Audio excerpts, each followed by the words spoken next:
Hey, this is Pastor Frank with a follow-up to last Sunday's message. Last Sunday, we continued our series called Heavenly Heroes.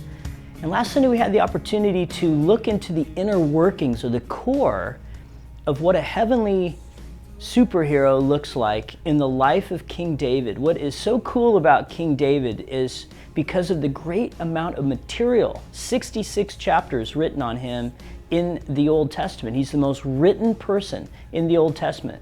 That we get to delve into who David was before he was somebody. There's always the question is, why does God even choose to use people? And hey, he just does. Well, what type of people does God choose to use? And we get the opportunity to answer that question when we look at young King David. King David's a boy, it's about 10 years of age. He's a shepherd in a field in Bethlehem. King Saul is somebody who the people chose to say, we want you to be our king, and he's terrible. And God fires him and he says, now it's my turn, I get to pick somebody. And there's this little boy, nobody notices. He's a somebody that nobody even noticed, not even his dad. The prophet Samuel goes to his house and he says, show me your sons. And Jess shows him all his sons, and none of them are the one that God's picked.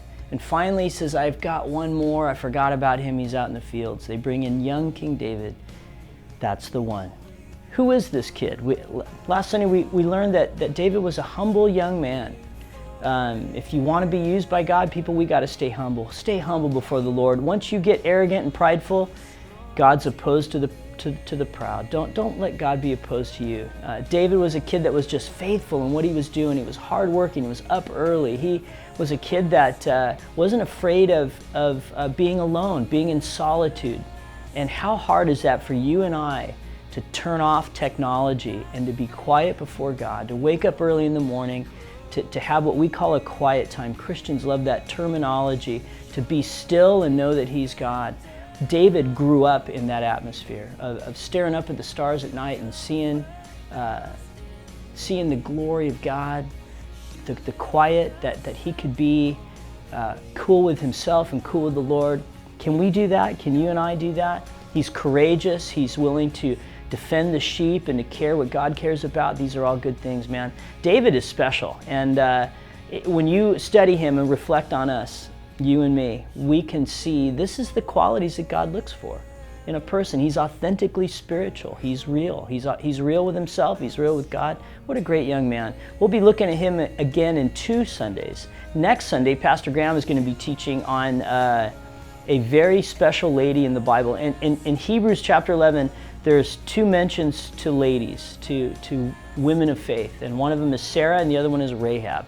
And Pastor Graham is going to be delivering a great message next Sunday. We're going to be at family camp next week. Looking forward to being a part of that.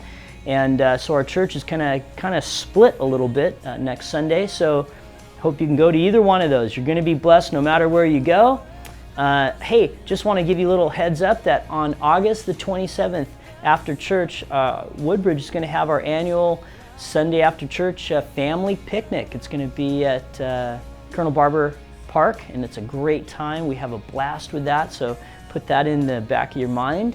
God bless you. May God watch over all of you, and may the Lord just pour deeply into you this week. May God give you courage and strength and peace, and may we just continue to earnestly seek Him because He rewards us when we do. God bless you, Woodbridge. I'll see you next week. Take care. Bye-bye.